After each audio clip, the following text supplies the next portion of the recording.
moment if you can slip down to Walsh Street in South Yarra. Like, hold the sedan, not knowing what the rego is. October the 12th, 1988, is a standout date in the history of crime in Australia. On this day, a line is crossed. A criminal taboo is broken. Hot white, yeah, it's definitely stolen. Just have a look around, I'll get the rego, then we'll call it in. 2 young constables are lured to Walsh Street, South Yarra in Melbourne, and they're executed.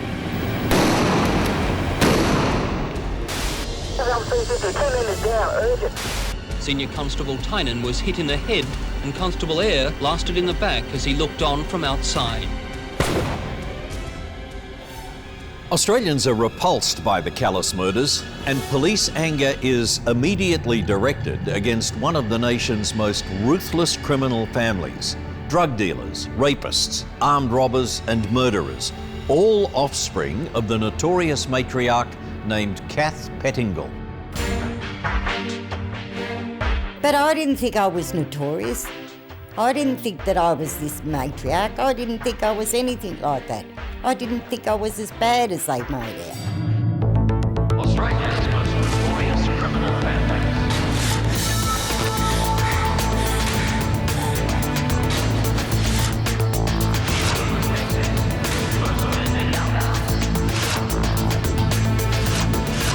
Generation after generation, on all sides of the wall. Crime Investigation Australia, families of crime.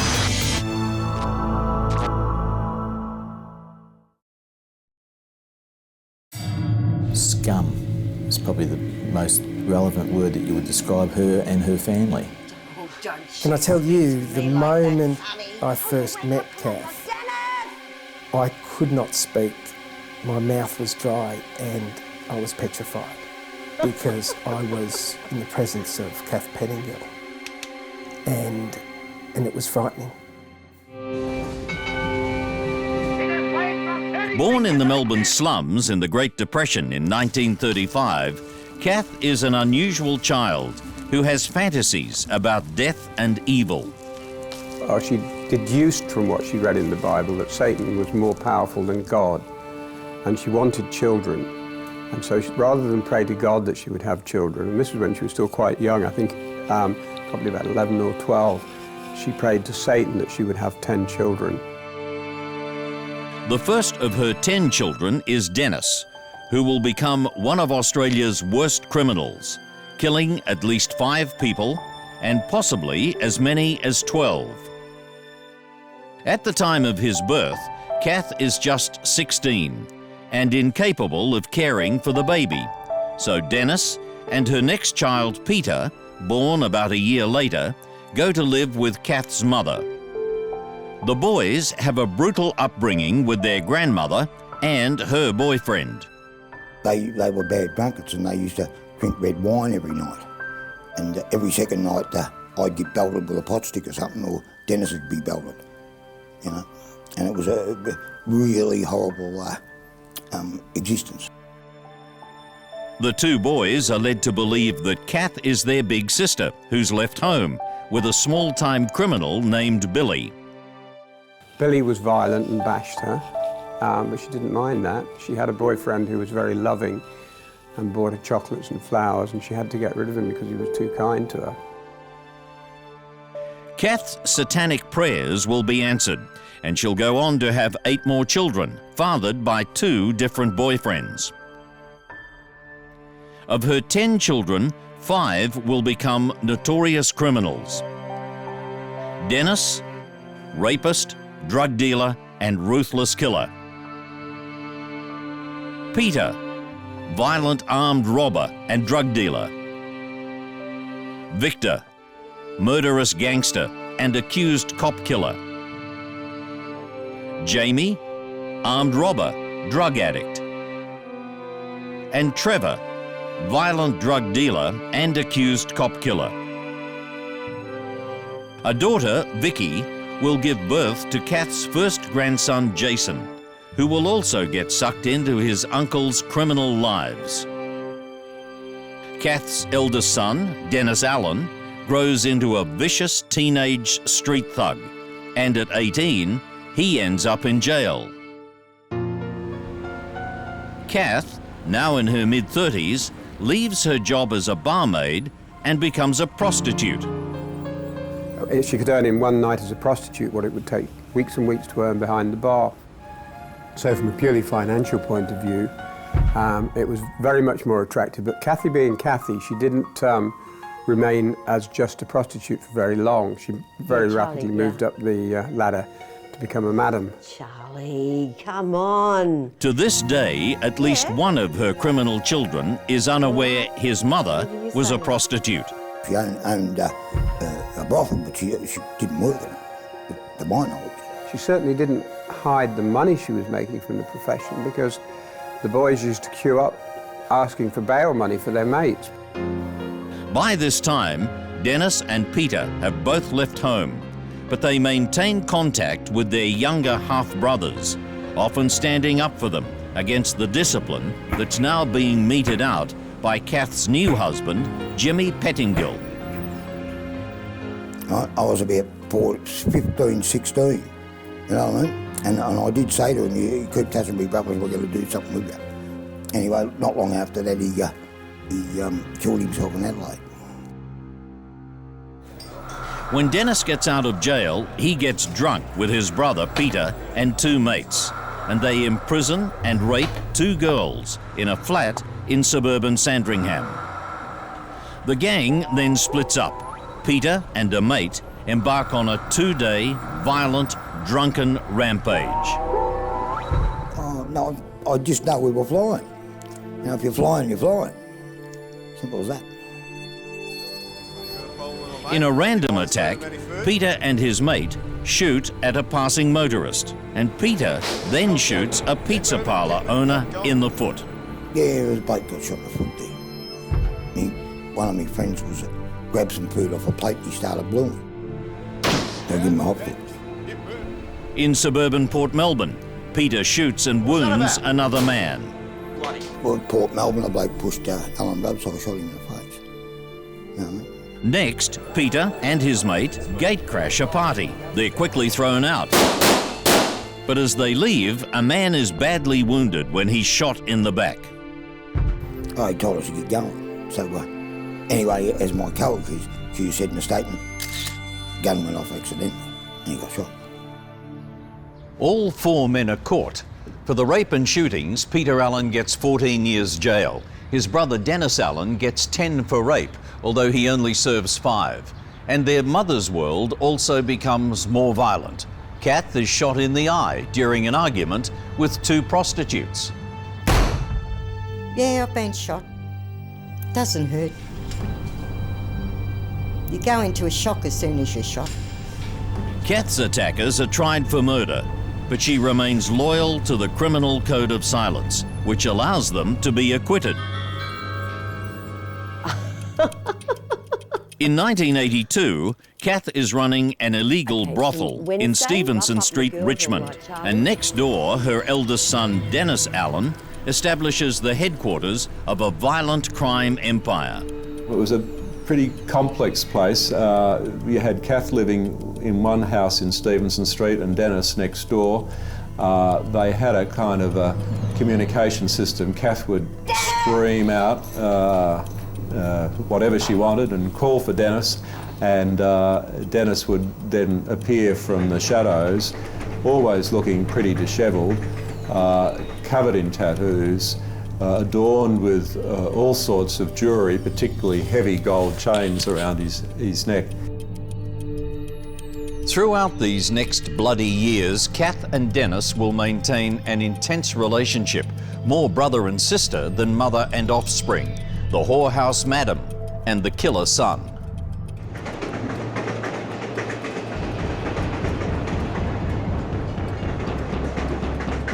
I wouldn't think that Kath Pettingill knew everything on a day-to-day basis, but she'd certainly become aware of it, and where she could, she would assist, and whether that was concealing things or making sure police were confused or distracted from what they're doing, she would certainly play that role. Together, They begin to buy up houses in Stevenson Street and adjoining streets and gradually build a solid compound that helps them avoid police raids. Across the back of that was the railway line, the main railway line into the city, and of course he had access. They'd go and hide things up on the railway line in the ballast between the sleepers and that type of thing. So they exploited their environment. There was actually a hole cut out between the two premises through the wall, and the drug dealing would occur in the brothel, but the drugs would be handed in from the next door premises. They were the #1 crims in Richmond, and Richmond was well known because of that family. And they were in full swing. You know, they owned 40 properties, they were untouchable. Dennis surrounds himself with henchmen he refers to as soldiers. And he also entices a few local identities into his entourage. And he put some white powder, took it off his penknife in a plastic bag, put the white powder in my drink. And half an hour later, my nose dried up, I felt I had a burst of energy. So I thought, if I take twice as much, I'll feel twice as good. And it wasn't long after that, probably a month, 6 weeks later, he injected in my arm. But he made sure that Kath was there to keep an eye on, you know, what comes in and what goes out. You know, they'd have like a fishbowl full of foils. Kath used to mark the foils with a green texture colour or a red one. Green is for go, speed, up. Red is for stop, slow, heroin. Dennis fortified the premises. They would have grills and iron gates and that type of thing on their premises, on their windows. He'd have safes, he'd have hidey holes everywhere. He'd always have any amount of weapons that he's easy to dispose of, like he'd have swords hanging on the wall and knives of all sorts of varieties. There was a samurai sword, if I remember, on the mantelpiece, and I did on one occasion see a gun in the house, but I made it clear that it wasn't appropriate for me to be even cognizant of anything of that sort. Kath's grandson Jason, by now a young teenager, comes to live with Dennis Allen as one of his soldiers. I know what you're thinking. But not everyone enters Dennis's world voluntarily. There were times when he'd kidnap women, multiples of women. Jenny McMahon is 19 and has a promising modelling career when a friend introduces her to Dennis. We went around to his house.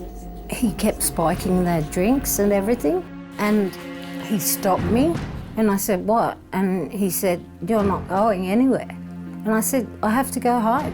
He said, "No, you're not." He likes what he sees and decides to keep her captive. Well, that night, he actually, raped me, sodomised me, and also he bashed me. What's that look for, bitch? Look, Dennis, I didn't do nothing. Bullshit. I know what you're thinking. I'm not thinking anything. Who told you you could talk? He was the first one to put a needle in my arm, and I was, oh my God, what is this? You don't talk until I tell you to talk. Oh, speed, he was pumping it into me. You don't move until I tell you you can move. You don't do bloody anything until I tell you. Do you understand? He wanted people all the time around him to cover him, to do this, and he had his minders and everything. When Dennis goes out, he appoints Kath's teenage grandson Jason to guard Jenny. This bitch moves. What they do here? No worries.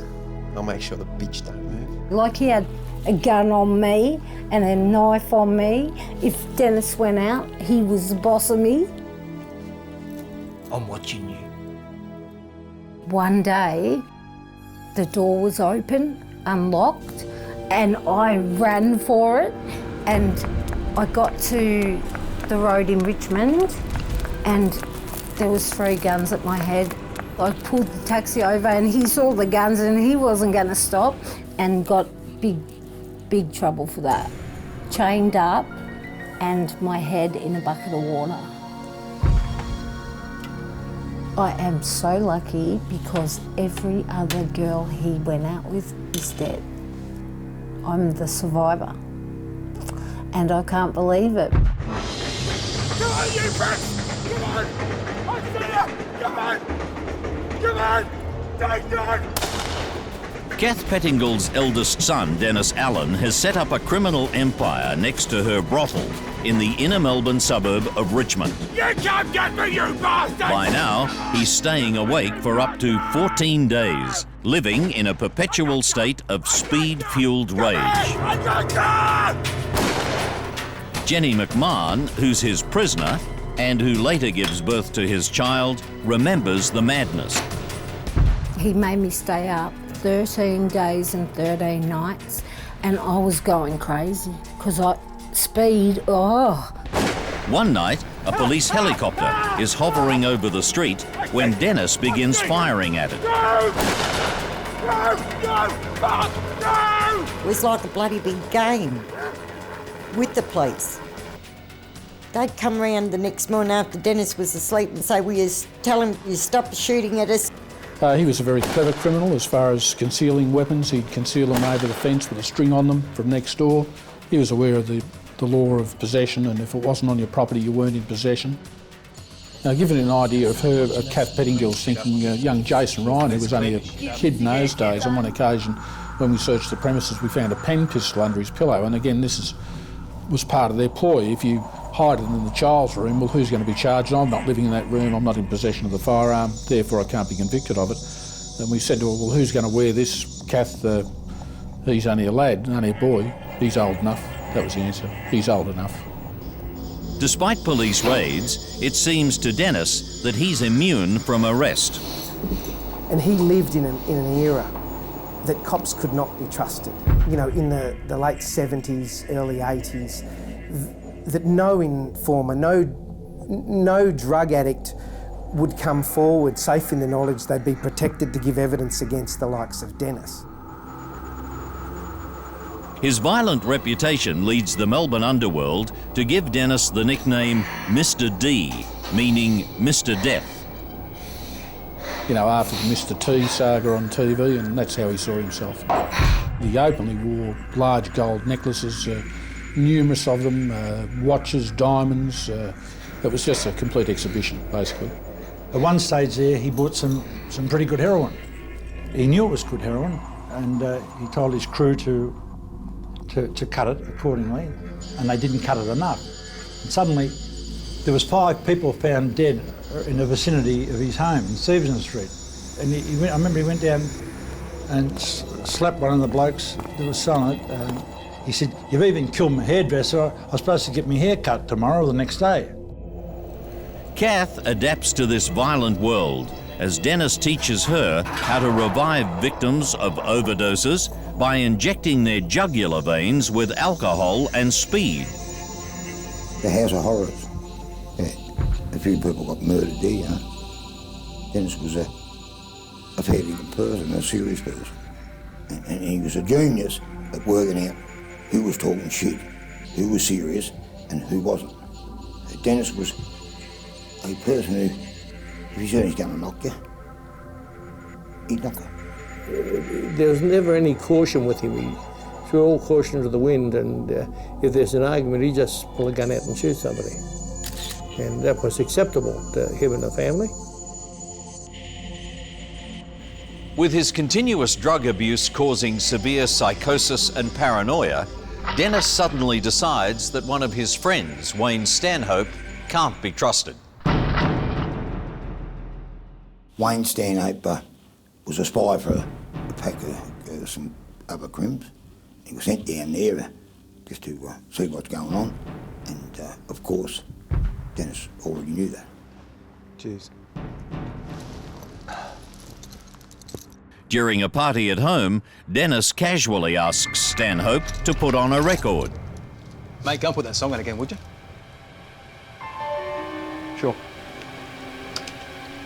He actually said, "Can you go and put your song back on, you know?" And he walked to the stereo. Dennis went, bang. Hello, Dennis! And I went, oh my God. Dennis! Jason! Jason! Jason! Jason! Speed and adrenaline are now pumping through the drug lord's veins. Jason! Where's my little auto? In a blind rage and refusing to believe that Stanhope is dead, he then takes a gun from his young nephew, Jason. Jason came out with the other gun and he saw it. Dennis emptied the whole gun as well, and poor Jason, 13, he went spewed up and he was that sick. That'll happen to you if you don't keep your mouth shut. All right. We'll keep our mouth shut, yeah? Hand me the knife, I want to see if this dog's dead.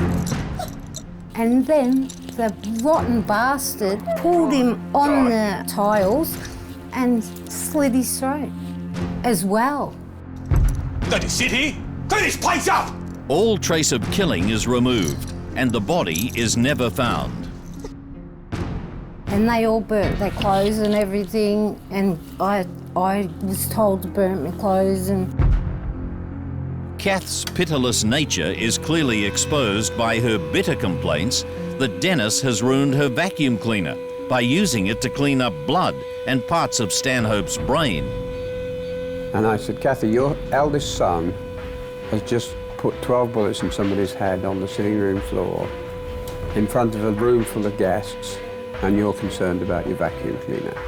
And she looked at me and she said, Adrian, there are things about me you don't know, and there's a side to me you haven't seen, and I don't particularly want you to see it. Dennis was a product of the environment. He was a serious person. There's no point in talking. Because you're not going to listen, they go away and laugh. He was one of them people that, you could talk to him and it wouldn't penetrate because you were talking shit. And if they annoyed him, he would turn the radio up and put them off and get rid of the body. No other discussions entered into.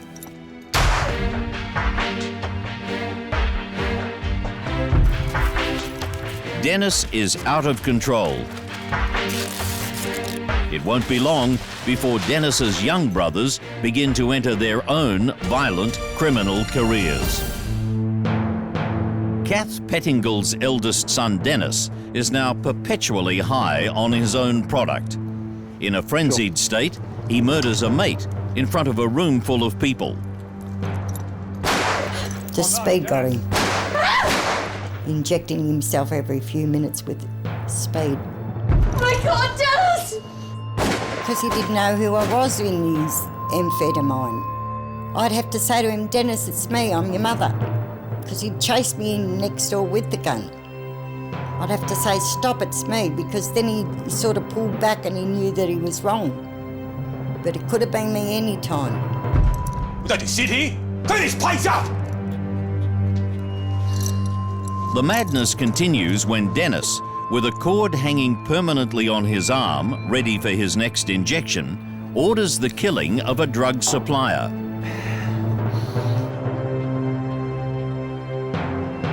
Come on, stand up, Speedy, that's it, Dennis!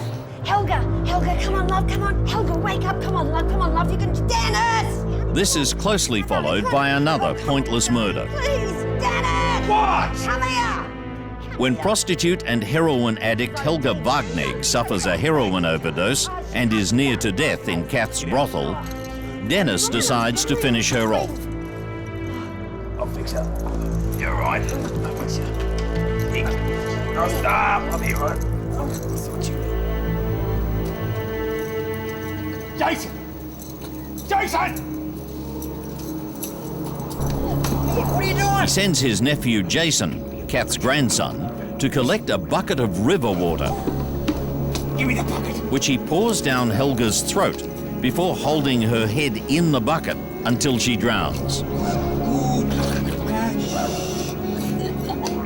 Stop moving, you bitch! Stop it! The body is found in the river and a coroner's inquest is ordered. It's at this point that Dennis recruits his younger brother Jamie into his criminal empire. Jamie has been a violent criminal from an early age. He was an armed robber. He was robbing hotels and he shot a barman. And the barman died, unfortunately, and they charged him with murder. He was acquitted.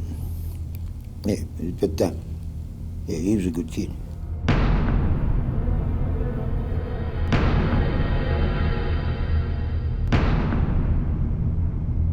On the day of the coroner's inquest, Dennis sends his younger brother Jamie to deliver a violent gesture of defiance. If you then look at the contempt that they held the system in, they went and blew the coroner's court up on the morning of the inquest with a drum of petrol and a couple of sticks of gelignite. The small bomb was detonated only hours before the inquest into the death of 30-year-old prostitute Helga Wagner was due to begin. A few days after Jamie delivers the bomb, he's found dead, killed by a massive heroin overdose.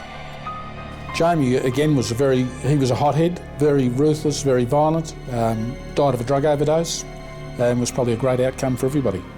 Very unpredictable. And he was a bit of a problem to the family because he was like that. I mean, he'd do things like someone to look at the wrong way and he'd been trafficking something, he'd be just likely to get out and belt somebody. Although he was well known as an addict, Kath, who never finds fault in her children, insists he's been murdered with what's called a heroin hotshot. Delusion runs deep in Kath's family, especially in Dennis, who by this time thinks he's all-powerful and untouchable. His next murder is even more audacious. The victim is a Hells Angel bikie named Anton Kenny, who is again lured into Dennis's house.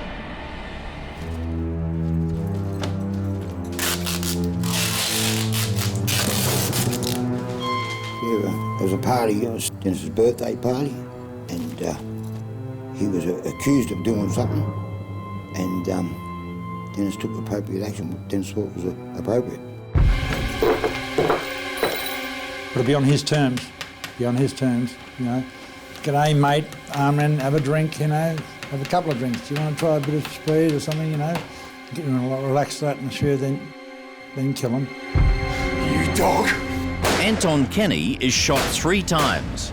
His body is then moved to another of Dennis's houses in Richmond to be prepared for disposal. With the windows boarded up, plastic sheeting on the floor, and a 44-gallon drum at the ready, the scene is set for a terrible blood-soaked event.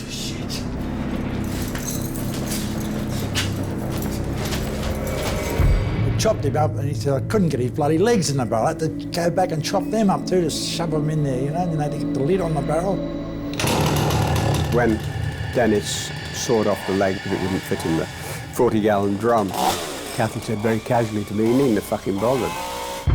Rigor mortis only lasts so long. After a while it goes off." The gruesome job completed, the drum is topped up with acid, lime and cement before it's sealed and dumped in the Yarra River. And when they rolled the barrel into the Yarra, it wouldn't go out far enough, so it sort of stuck out the water. Police find out about the killing and are about to charge Dennis with murder. He immediately seeks a deal and names a convicted murderer, Peter Robinson, as the killer. Well, as I indicated at the time to them, that more than likely Robinson probably helped dispose of the body, but was unlikely to be the murderer, that Dennis was more likely to be the murderer, and I think history has borne that out. But he did get his freedom on the basis of trading out on that. And as it eventually turned out, he was responsible for the murder. Dennis escapes prosecution for the Kenny murder, but his crimes finally catch up with him anyway. Witnesses to another killing agree to testify against him, and he's finally arrested and handed his first murder charge. But it comes too late. Dennis dies in 1987, his body weakened by years of drug abuse. So that's the life he chose. Right? Tough job, he done it. I think Dennis's whole situation over the last couple of weeks showed a lot of regret. There was none of the bravado left. As his physical powers faded away, I think I could see in his whole posture a sense of regret and sadness about the nature of his life. Not a lot of that was articulated, but it was written all over him. Dennis is certainly responsible for at least 12 murders. where he's been implicated in the death of these people and disposal of their bodies. After his death, it emerges that Dennis has been feeding information to the police. Dennis Allen was providing information to the homicide squad, which it turned out he was actually killing the people and then providing information where the bodies could be found, saying other people had killed them. The homicide squad said, don't you think it's about time you tell us where all the bodies are so that we can let the family bury them? Kath Pettingill's life is now about to enter a new era in which two of her younger offspring, Victor and Trevor, will be accused of a most brutish crime, a wicked outrage that to this day still angers and upsets the people of Melbourne. The Walsh Street murders. The death of Kath Pettingill's eldest son, Dennis, brings his murderous drug empire to an end. Throughout the years of Dennis Allen's criminal reign, his full brother Peter is in and out of prison for drug and armed robbery offences. And while he's inside, Peter is part of a sophisticated drug ring. We had corrupt prison officers bringing the drugs in, and we distribute them, put the money in.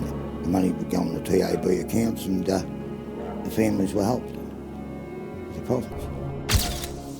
Peter was a heavy user of methamphetamine, probably more organised criminal than Dennis, I would say. A lot of rat cunning.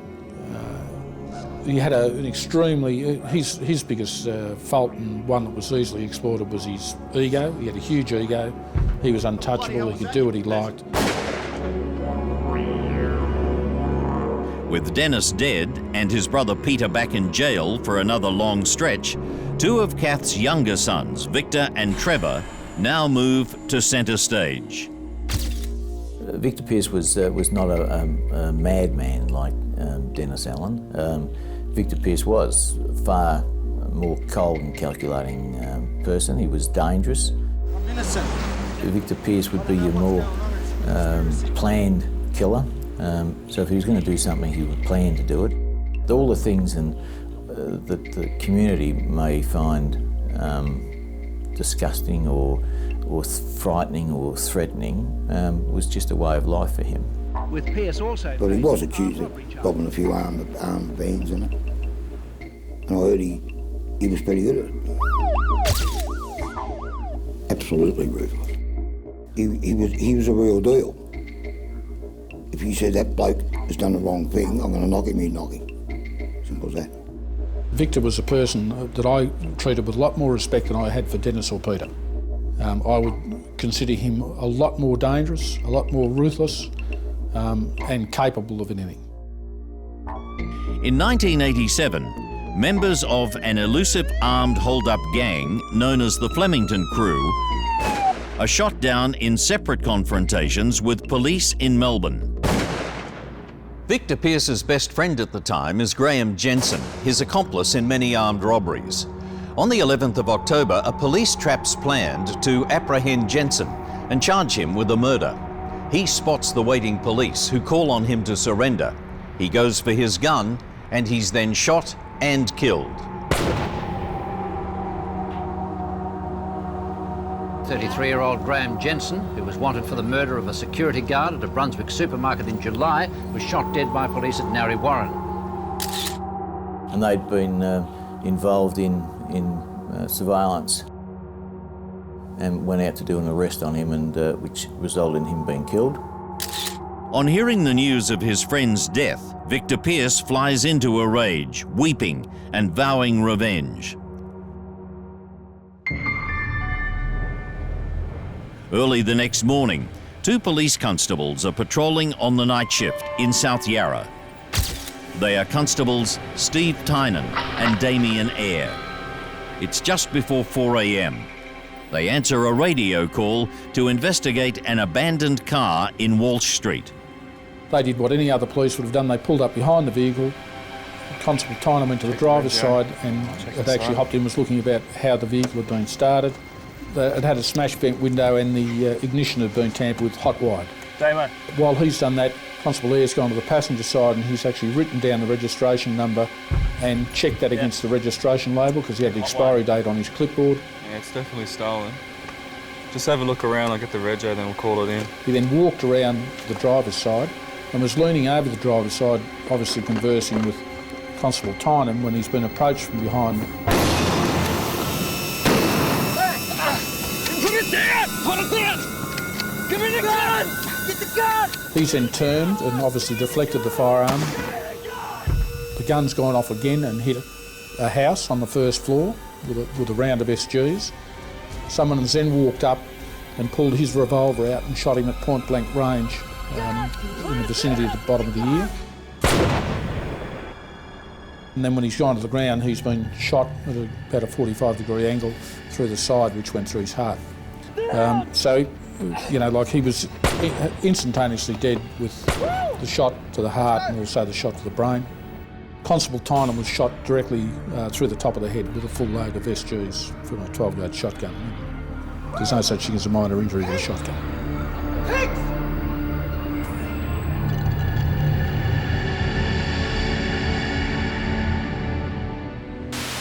South Melbourne 150, I sent Pran 311 down to Walsh Street. Since then I've had about 3 or 4 cars come down saying that they've heard shots fired in that street and I can't get Pran 311 at this stage. South Melbourne 350, 2 members down, urgent. About 4:20 in the morning I got a phone call from John Noonan, who was the senior sergeant in charge of the crew. He said, I'll pick up in 20 minutes, 2 of our guys have been shot. It was a very sobering sight to walk down a street and see police uniforms just laying there in blood. Very emotional. I mean, I'll never forget going back to the office and people were just in tears, you know, and you couldn't console them, you know. And, you know, to slaughter two young fellas at 20 and 21 and, you know, that have now no longer got a life and the effect that that's had on their families. Very few other crimes in my book would rate the level of callousness of that action. It was quite evident in the early stages that it was a very callous and calculated killing. One motive was its relationship to the Graham Jensen shooting the day before. So it was always going to be a very difficult investigation and one that you were going to need extra resources. I hoped at that stage that it wasn't the Pettingill family because I knew it was going to be a hard road. The murders shocked Victoria. There was a massive public outcry over the murder of those 2 police. The Guard of Honour at the funerals at the Academy went for more than 1 kilometre. There was real emotion amongst the police and the broader community.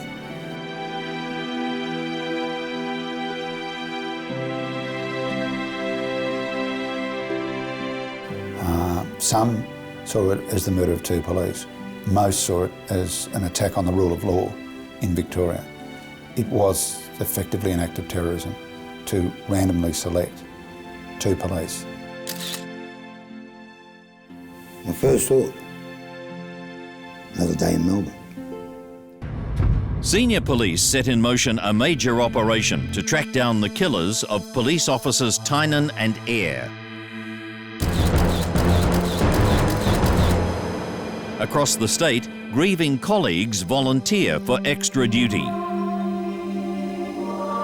It wasn't just an offence against the police force, it was an offence against the public. It was a community offence, so the community were very, very supportive.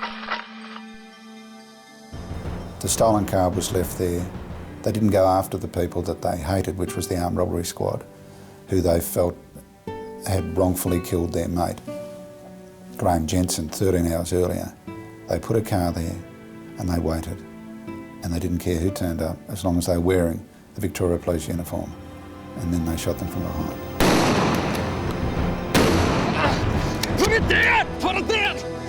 Give me the gun! Get the gun! Get it down! Get the gun! The investigation is named Thai Air and will become the largest ever conducted by the Victoria Police, lasting some 900 days.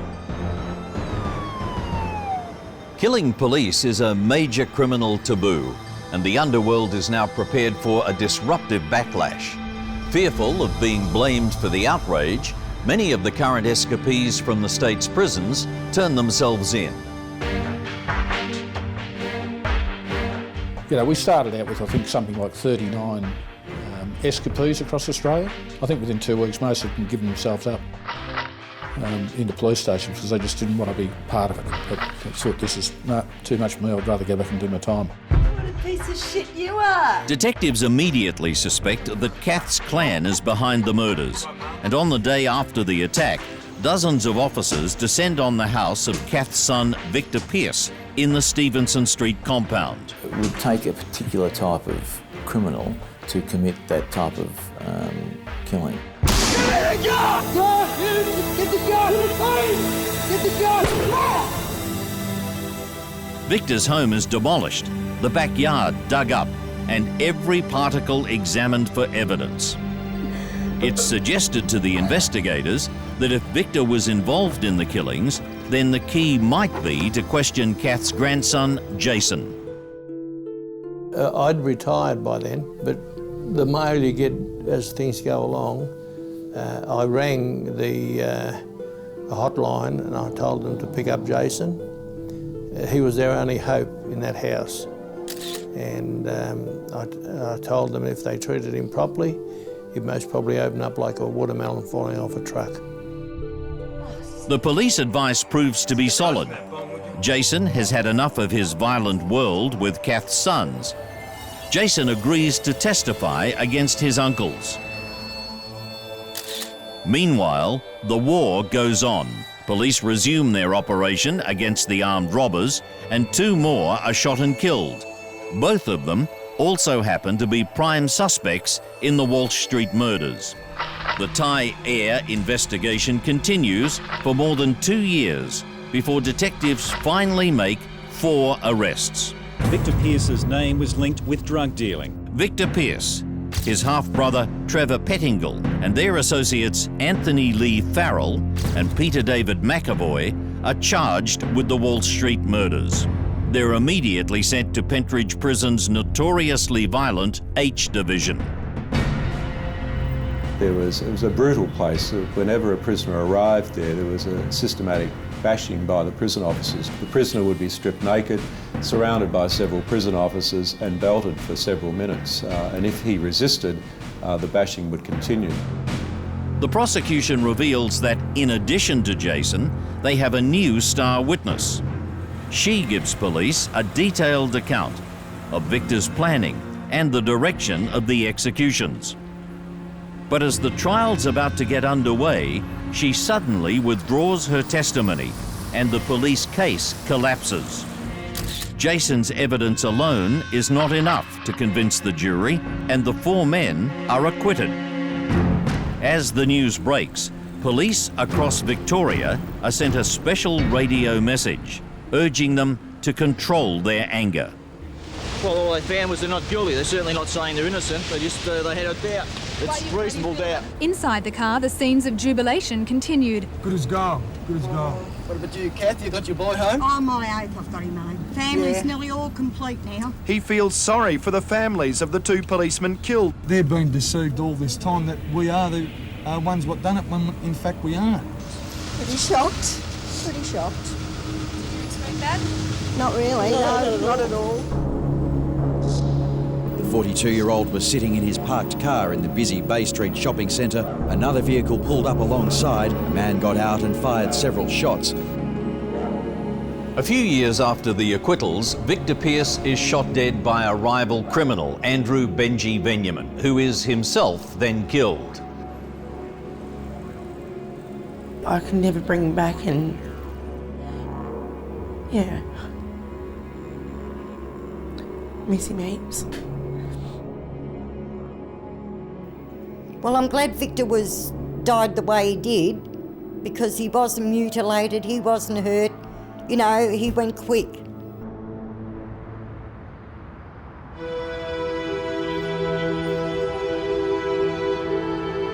Some years after the Walsh Street acquittals, Trevor and Kath Pettingill get involved in a new drug-dealing enterprise. But they're caught after undercover detective Lachlan McCulloch infiltrates Kath's family and narrowly avoids being murdered by a killer named Stacker.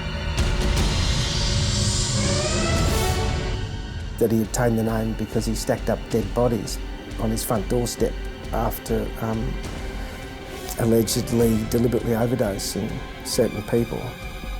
Detective McCulloch endured a dangerous 9 months undercover inside Kath's family circle. And Stacker was, and Kath were planning to rob me at one stage because I was rocking up with very large amounts of cash. And Trevor actually protected me from Stacker and stopped him from cutting my throat. McCulloch's courage pays off and results in 15 people, including Kath and Trevor, being convicted. Trevor got 7 with a minimum of 5. Stacker got 5.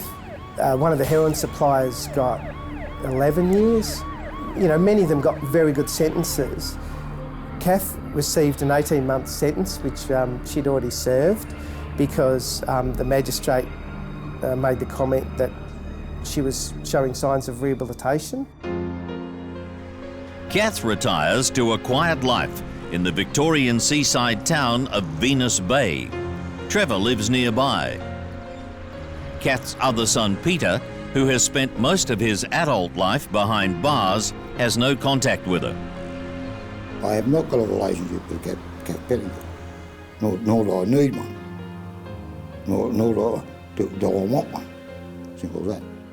No, I don't want him here. He doesn't know where I live. And if you try and find out where I live, I'll think that you'll get short shift down the shops because they won't tell you. Leave me alone. Get on with your own life, leave me alone. Never really fought with her verbally or anything like that, but after Dennis died and all his wealth got distributed amongst people other than his children, and they're living on the street. Kath is also estranged from her grandson Jason and her daughter Vicky, who remains under witness protection. Kath has received a framed citation from the Victorian Premier for her voluntary work driving women to and from weekly bingo sessions. And it's just one reflection of the range of images she projects. Kath Pettingill is a woman that's reared murdering, drug trafficking, lying, perjuring, manipulators of community interest standards over a long period of time. She saw herself as Ma Barker and, you know, I'm the boss of the clan, and she enjoyed it. I was just being me. Kathy can be a very warm, intensely loyal human being. So it's wrong to write the whole family off as being unmitigatedly vicious and evil. She has ruled a clan of outlaws, and outlaws in the true sense. You know, they have lived their life without law. And she contributed by the fact of probably being the neglectful mother, and they could do what they could do, and she could see no wrong in them. And if the police turned up and said, well, your son's just raped somebody, she'd defend them to the death. She could have done more, and she would have liked to have been able to have given them a more protected life in their early years. That realisation dawned on her as she saw Dennis more and more out of control in his adult life. But you can't unwind history. We're talking about a woman who's, you know, lost 2 children to heroin overdoses, who's happy to traffic in heroin. With all the mixtures of drugs that are out now, no. I'd hate to be anywhere near them.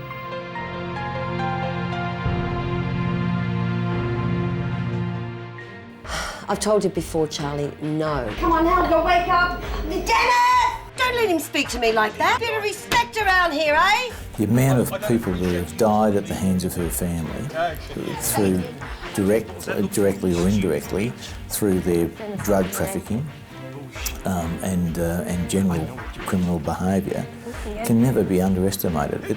It's thousands and thousands and thousands of community lives have been wrecked in some way or impacted on in some way because of the likes of Kath Pettingill and her family. And that should never be underestimated. A lot of those people don't get up after 5 years or 2 years or 10 years and go on with their life. They're dead, or they've been impacted on where their lives have been forever changed for the worse. And that's not something that we forget. Until the day she dies, she should pay for what she has done to society.